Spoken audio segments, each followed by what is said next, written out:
Hello, నమస్తే. Welcome to Sri Bala stories. Jnanpith award గ్రహీత, కవి, విమర్శకుడు, నవలా రచయిత, అనువాదకుడు, వ్యాసకర్తగా ప్రసిద్ధికెక్కిన విశ్వనాథ సత్యనారాయణ గారు 1895 సంవత్సరం సెప్టెంబర్ 10వ తేదీన కృష్ణా జిల్లా నందమూరులో జన్మించారు. తల్లి పార్వతీదేవి, తండ్రి శోభనాద్రి. ప్రాచీన ఆధునిక సాహిత్య ప్రక్రియల్లో అనేక గ్రంథాలు రచించారు. చారిత్రక, పౌరాణిక ఇతివృత్తాలతో పాటు సమకాలీన జీవన స్థితిగతులు, మనస్తత్వాలు, సిద్ధాంతాలు కథా వస్తువులుగా స్వీకరించి రచనలు చేశారు. 1958లో ఆంధ్ర రాష్ట్ర శాసనమండలి సభ్యులుగా, 1961లో కరీంనగర్ కళాశాల ప్రిన్సిపాల్గా, 1971లో ఆంధ్రప్రదేశ్ ప్రభుత్వ ఆస్థాన కవిగా విశేష సన్మానాలు అందుకున్నారు. 1927లోనే కోలవెన్ను రామకోటేశ్వరరావు గారితో కలిసి త్రివేణి ద్వైమాసిక ఆంగ్ల పత్రిక నడిపారు. సనాతన ధర్మం, సంప్రదాయాలంటే ఎంతో విశ్వాసమున్న విశ్వనాథ వారు తమ రచనల్లో వాటిని పరిరక్షించాల్సిన ఆవశ్యకత కలదని ఎన్నో విధాలుగా చెప్పేవారు. 30 పద్యాలు, 20 నాటకాలు, 60 నవళ్ళు, 10 విమర్శనాత్మక విశ్లేషణలు, 200 ఖండకావ్యాలు, 35 చిన్న కథలు, 70 వ్యాసాలు, 50 రేడియో నాటకాలు, ఇంగ్లీష్లో రాసిన 10 వ్యాసాలు, సంస్కృతంలో 10 రచనలు, 3 లఘునాటికలు, ఇలా చెప్తూ ఉంటే ఎన్నో ఉన్నాయి. వారి రచనలు కొన్ని ఇంగ్లీషు, హిందీ, తమిళం, మలయాళం, ఉర్దూ, సంస్కృత భాషల్లోకి అనువదింపబడ్డాయి. వీరి తొలి కావ్యమైన ఆంధ్ర పౌరుషంలో ఆంధ్రుల శౌర్యం, సాహిత్య పోషణ వర్ణించారు.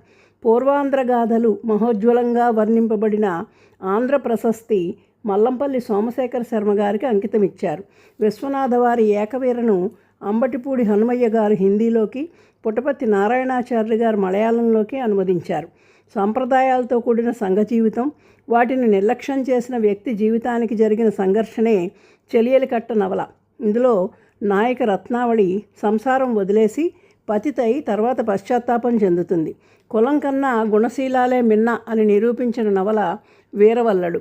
బద్దన సేనాని గొప్ప చారిత్రక నవల. కులోత్తుంగ చోళదేవుడి మహారాజు గారు ఉన్నప్పుడు పశ్చిమ చాళుక్యులు కొంత రాజ్యభాగాన్ని స్వాధీనం చేసుకోవడం, వారిని తరుం వేయడానికి కొందరు ప్రయత్నించడం ఇతివృత్తంగా ఇది రచింపబడింది. ఇందులో మహావీరులైన నంబయ్య, గొంకయ్య మొదలైన వారి శౌర్య సాహసాలు కళ్ళకు కట్టినట్టు వర్ణించారు. అలాగే కడిమి చెట్టు చాళుక్యుల కాలం నాటి కథ. కిన్నెరసాని పాటలు, గిరికుమార్ని ప్రేమగీతాలు, కోకిలమ్మ పెళ్ళి ఆనాడు ఎంతో ఆదరణ పొందాయి. విష్ణుశర్మ ఇంగ్లీష్ చదువు వ్యంగ్య ప్రధాన నవల. ఇందులో ముఖ్య పాత్రలు తిక్కన సోమయాజి, విష్ణుశర్మ. వీరిద్దరూ ఇంద్రుని అనుమతితో ఇంగ్లీష్ నేర్చుకోవడానికి విశ్వనాథ వద్దకు వచ్చినట్లు ఊహించి ఆ విచిత్రమైన సన్నివేశాలు చక్కగా చిత్రించారు. ఇంగ్లీష్ భాషా వ్యామోహాన్ని సున్నితంగా విమర్శించారు. ఆరునదులు నవల భారతీయ నాగరికతే ప్రపంచ నాగరికతకు మూలమని ఉపన్యాస ధోరణిలో వ్రాసింది. వరలక్ష్మి త్రిసతి భార్యావియోగం జరిగినప్పుడు రాసిన స్మృతి కావ్యం. నన్నయ్య గారి ప్రసన్న కథా కలితార్థయుక్తి, అల్లసాని వారి అల్లిక జిగిబిగి వంటివి విమర్శ రచనలు. శ్రీగిరి శతకం శ్రీశైల మల్లికార్జున మహాలింగ మకుటంతో ఉంది. దీన్ని ఖండవల్లి లక్ష్మీరంజనం గారి ఇంగ్లీష్ అనువాదంతో ఆంధ్ర రచయితల సహకార సంఘం హైదరాబాద్ వారు 1965లో తమ తొలి గ్రంథంగా ప్రచురించారు. 1923-70 సంవత్సరాల మధ్య వివిధ పత్రికల్లో సుమారు 230కి పైగా రచనలు విశ్వనాథి వారివే ఉన్నాయి. వీరు చిన్న చిన్న వాక్యాలతో పాటు సమాసాలు, సంశ్లిష్ట వాక్యాలు కూడా ప్రయోగించేవారు. దూత, ద్విషద్వల్లి, దుర్గమ మార్గ, భీకర, లవిత్ర ప్రాయమై వంటి సమాసాలు, చలువు పులకల శివుడు జలధరించాడు వంటి ప్రయోగాలు చేశారు. కావ్యాలలో కార్తీకంపు నవదినాంతపు వేళ, పుష్ప సామ్రాజ్య పట్టభద్ర, మృతగీతికాక్షర సమామ్నాయం వంటి ప్రయోగాలు, గేయాల్లో పోతువెన్నెలలు, వెచ్చవెన్నెలలు వంటి ప్రయోగాలు కనిపిస్తాయి. విశ్వనాథ వారి రచనలన్నీ మాణిక్యాలే. వాటిలో తలమానికం అని చెప్పదగ్గవి 1000 పడగలు, శ్రీమద్ రామాయణ కల్పవృక్షం. 1933-34 సంవత్సరాల్లో ఆంధ్ర విశ్వకళా పరిషత్తు అంటే ఆంధ్ర విశ్వవిద్యాలయం నిర్వహించిన నవలల పోటీ కోసం రచింపబడిన నవల. 1 నెల రోజుల్లోనే ఇది రచించారు. మాజీ ప్రధాని కీర్తిశేషులు పివి నరసింహారావు గారు సహస్రపాణ్ పేరుతో వేయి పడగల్ని హిందీలోకి అనువదించారు. ఈ నవలంతా సుబ్బన్నపేట గ్రామం కేంద్రంగా అనేక పాత్రలతో, ప్రకృతి వర్ణనలతో నిండి ఉంటుంది.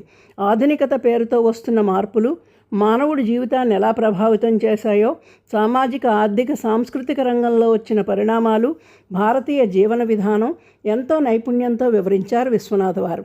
ఇంకా విశ్వనాథ వారి శ్రీమద్ రామాయణ కల్పవృక్షం తెలుగువారికి ఎనలేని కీర్తి తెచ్చిపెట్టింది. తెలుగువారిలో మొదటిసారిగా జ్ఞానపీఠ బహుమానం అందుకున్న ఈ రచన 1934 నుండి 1962 వరకు కొనసాగింది. రామాయణ కల్పవృక్షం తనకెంతో తృప్తినిచ్చిందని చెప్పేవారు. ఎందరో కవులు రాసిన రామాయణాన్ని మళ్ళీ ఎందుకు రాశారంటే, రోజూ తింటున్నామని అన్నం తినడం మానివేయడం లేదు కదా అన్నారట. విశ్వనాథ వారికి అనేక సన్మానాలు, బిరుదులు లభించాయి. 1934లో వేయి పడగల నవలకి ఆంధ్ర విశ్వకళా పరిషత్తు బహుమతి వచ్చింది. 1935లో చెళ్లపిళ్ల వెంకటశాస్త్రి అధ్యక్షతన బందర్లో జరిగిన పౌర సన్మానంలో కవి సమ్రాట్ బిరుదు ఇచ్చారు. 1963లో విశ్వనాథ మధ్యక్కరలు రచనకు కేంద్ర సాహిత్య అకాడమీ బహుమతి పొందారు. 1965లో ఆంధ్ర విశ్వవిద్యాలయం కళాప్రపూర్ణతో సన్మానించింది. 1970లో భారత ప్రభుత్వం పద్మభూషణ్ పురస్కారాన్ని ఇచ్చింది. 1971లో శ్రీమద్ రామాయణ కల్పవృక్షానికి జ్ఞానపీఠ అవార్డు లభించింది. గజారోహణ, సన్మానాలు అనేకం విశ్వనాథ వారికి జరిగాయి. అంతటి మహానుభావుడు 1976 అక్టోబర్ 18న ఈ లోకాన్ని విడిచిపెట్టారు. ఆయన సృష్టించిన సాహిత్యం కలకాలం నిలిచి ఉంటుంది.